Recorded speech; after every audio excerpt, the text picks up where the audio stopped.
8h12, bienvenue à tous. Manon Aubry est l'invité de la grande interview.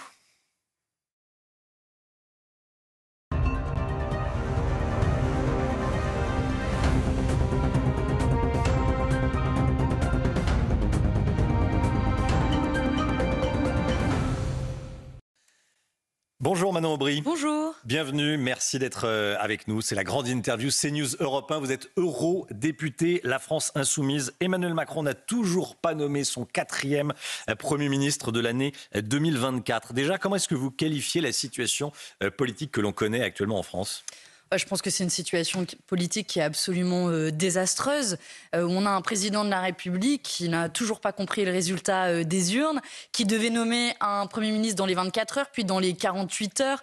8 jours après, on en est encore là. On en est à le traquer sur Flight Record entre la Pologne et la France pour savoir quand est-ce qu'il arrive. Et c'est une situation qui est absolument folle, alors que, franchement, on est peut-être à quelques minutes d'avoir le nom du Premier ministre. Mais moi, je peux vous le donner ce matin, le nom du Premier ministre. On le connaît. Il s'appelle Emmanuel Macron. Ce qu'Emmanuel Macron, c'est très clair. Il veut la poursuite de sa politique, et donc, au point où il en est, qu'il se nomme à Matignon et qu'il assume complètement. Quand il avait nommé Michel Barnier, ce n'était pas véritablement la poursuite de sa politique. Alors, je vous l'accorde, il avait nommé un Premier ministre qui était issu du plus petit groupe à l'Assemblée nationale, qui avait fait 5% des voix et qui, allait poursuivre sa politique. Il est là le nœud du problème. Le nœud du problème, c'est qu'on a un président de la République qui est retranché à l'Élysée, tel un forcené, qui refuse de reconnaître le résultat du scrutin, qui est plus solitaire et plus isolé que jamais, et qui refuse de finalement s'en remettre au sens même de la démocratie et qu'il a convoqué lui-même. Ces élections législatives, c'est lui qui les a demandées.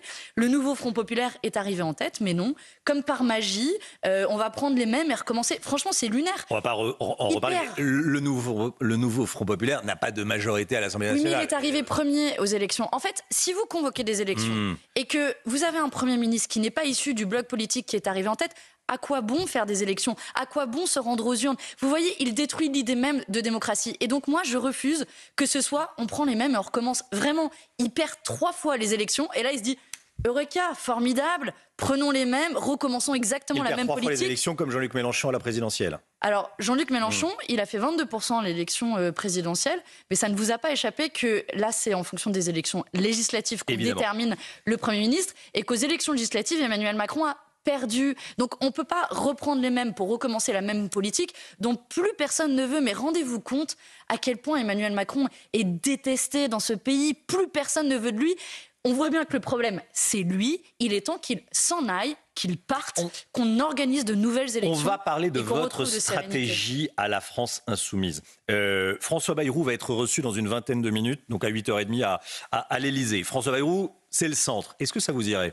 Écoutez, François Bayrou, c'est un des premiers soutiens d'Emmanuel Macron en 2017 à l'élection présidentielle. François Bayrou, il a été par ailleurs commissaire au plan. On ne sait pas très bien ce qu'il a fait comme commissaire au plan, mais il est l'incarnation même du macronisme.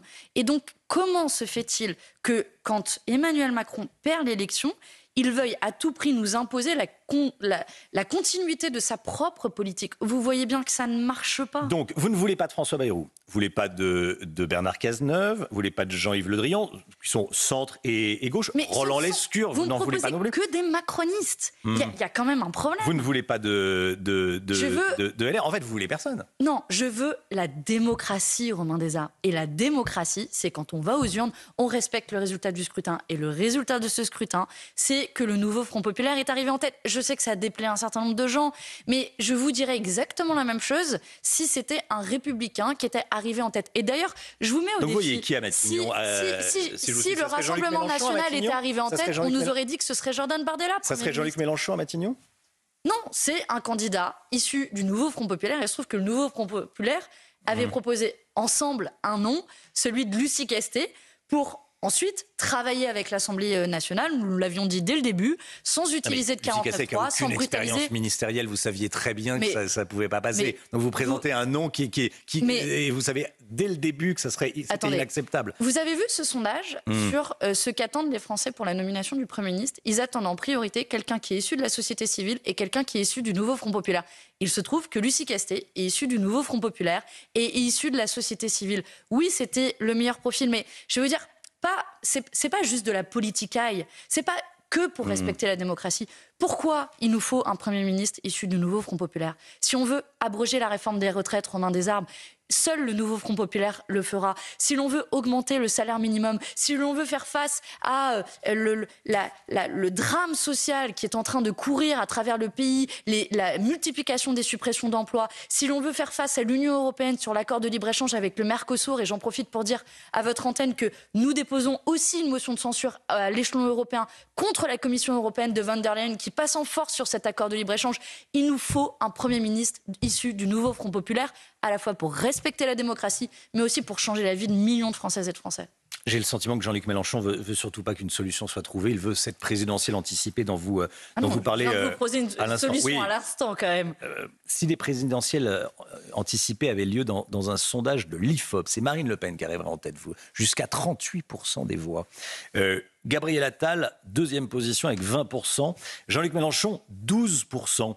Vous vous rendez compte que si la présidentielle avait lieu dans quelques semaines, quelques mois, vous ne seriez pas plus avancé, hein? Moi, vous vous souvenez des sondages pour les élections législatives?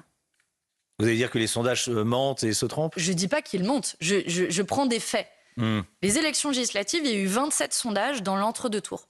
100% de ces 27 sondages, donc les 27 sondages sur 27, donnaient le Rassemblement national en tête. Est-ce que le Rassemblement national est arrivé en tête des élections législatives?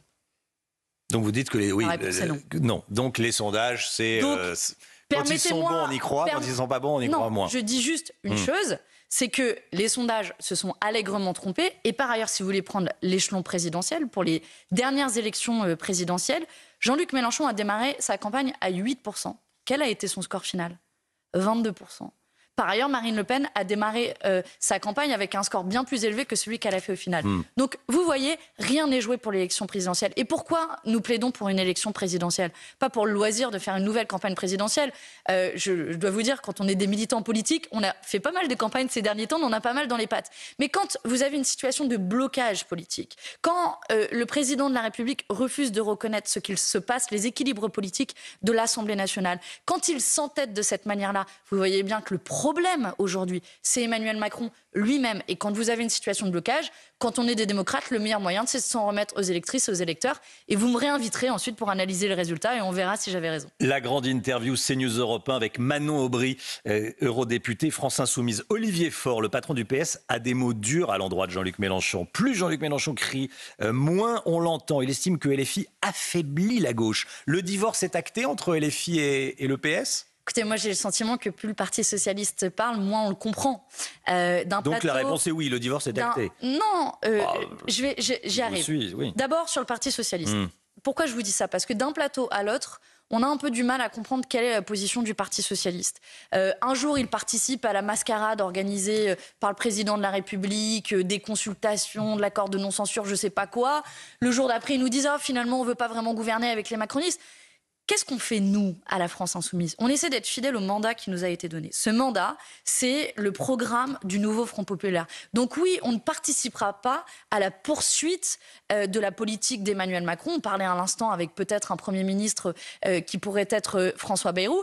Et moi, j'en appelle les socialistes à revenir à la maison, revenir à la raison pour que finalement, on reste fidèle à ce qui a fait notre force, à l'espoir immense qui était né au mois de juillet dernier. Moi, je me souviens d'une campagne qui a été enthousiaste, de plein de nouvelles personnes qui ont voté et qui ont espéré avec le nouveau Front populaire. Et je veux dire que, quoi qu'il arrive, ce nouveau Front populaire se poursuivra.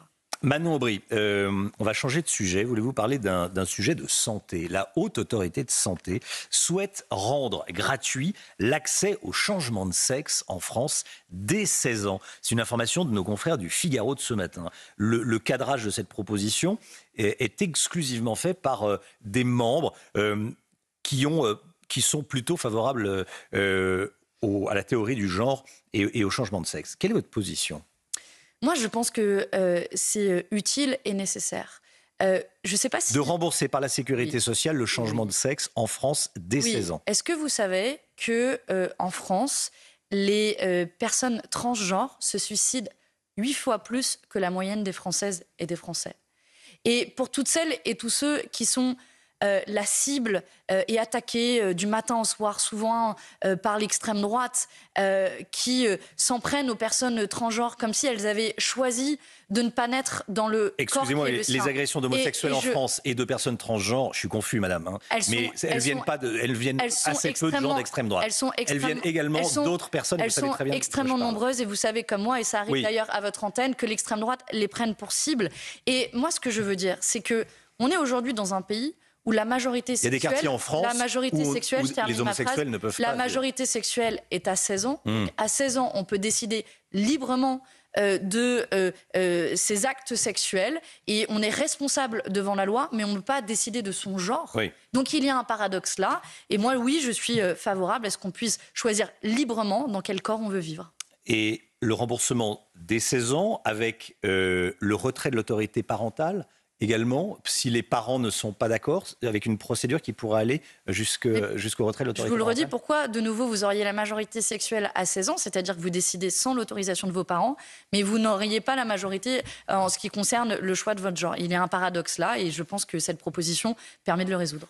Manon Aubry, je voulais également vous parler d'un rapport publié par la Gendarmerie nationale qui stipule que la drogue se répand de plus en plus à la campagne. Ce n'est plus uniquement dans les cités dangereuses, dans les quartiers dangereux, mais également dans les petites villes. C'est un drame. Oui, c'est un fléau, c'est un drame. C'est un drame pour nos jeunes, c'est un drame pour notre société, c'est un drame pour les forces de l'ordre qui se retrouvent essentiellement aussi à gérer au quotidien.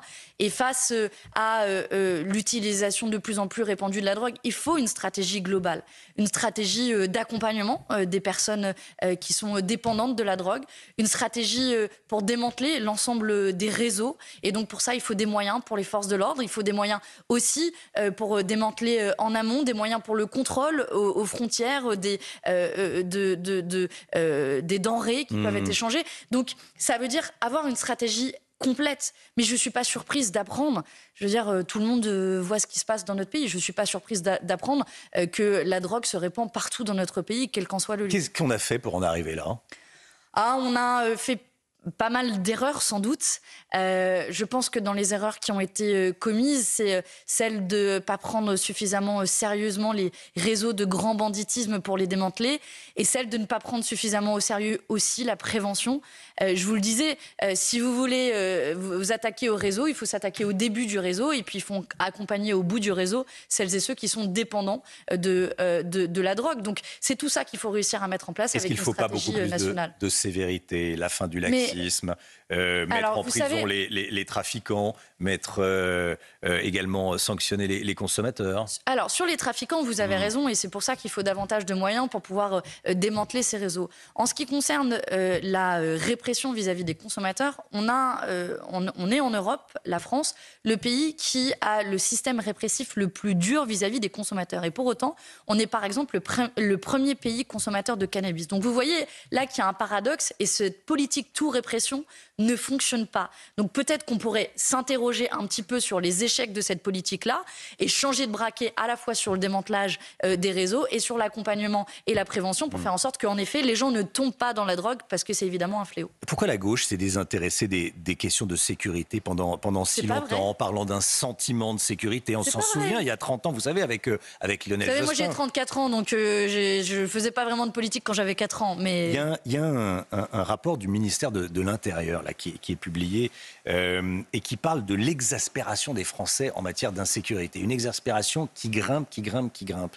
Alors, d'abord, c'est pas vrai de dire que la gauche ne s'intéresse pas aux questions de sécurité. Nous, à la France Insoumise, on a même un livret spécifique avec des propositions spécifiques sur la sécurité. Je peux vous en faire un certain nombre. Sur les questions de sécurité, je pense qu'une des erreurs a été de supprimer la police de proximité, qui permet de créer un lien au quotidien avec les forces de l'ordre et d'avoir précisément une présence des forces de l'ordre au quotidien dans des quartiers qui sont devenus parfois des quartiers de non-droit. Et c'est important de recréer des liens humains pour ne pas abandonner des quartiers. Et je suis sûre qu'il y a plein de gens qui nous écoutent ce matin et qui se disent « Mais moi, je vis dans des quartiers abandonnés de la République, tant d'un point de vue sécurité, mais aussi d'un point de vue service public. » Quand vous n'avez ni police de proximité, mais ni service public, ni poste, des écoles à l'abandon, des services de santé à l'abandon, oui, vous sentez que vous faites partie d'une espèce de forme de périphérie de la République. Et en France, on ne peut tolérer de périphérie de la République. Et je veux dire à tous ces gens-là qui font pleinement partie de la République et que jamais on ne devra les abandonner. Manon Aubry, une dernière question sur le Mercosur. Depuis la Pologne, hier, le chef de l'État a une nouvelle fois martelé qu'il était opposé à l'accord du Mercosur en l'état. Vous lui faites confiance ? Non, je lui fais absolument pas confiance pour une simple et bonne raison, c'est qu'il est président de la République depuis 7 ans, qu'il aurait pu demander la suspension et l'arrêt du mandat de négociation, qu'il n'a rien fait. Et je veux lancer l'alerte solennellement à votre antenne. La Commission européenne est en train de passer en force. Elle nous a refusé l'accès aux documents de négociation. Je suis la première vice-présidente de la Commission des affaires commerciales au Parlement européen et la Commission européenne, pendant toutes les négociations, ne nous a pas tenus au courant, nous a refusé l'accès aux documents. Souhaite passer en force aussi en contournant le vote des parlements nationaux pour toutes ces raisons, parce que cet accord va tuer l'agriculture européenne, tuer notre santé et tuer aussi la planète. Je dépose avec mon groupe une motion de censure contre la Commission européenne. J'interpelle tous les autres députés européens qui font beaucoup de bruit sur l'accord de libre-échange avec le Mercosur. Ce sera un moment de vérité. Vont-ils soutenir cette motion de censure ? Regardez, en France, on a réussi à faire tomber Michel Barnier et son gouvernement. Eh bien, maintenant, on va faire tomber cette Commission européenne qui nous impose un accord de libre-échange qui va tuer notre agriculture et que moi, je refuse. Charge aux autres de nous suivre. C'était la grande interview CNews Europe 1 de Manon Aubry. Merci à vous, Manon Aubry. Bonne journée, à bientôt.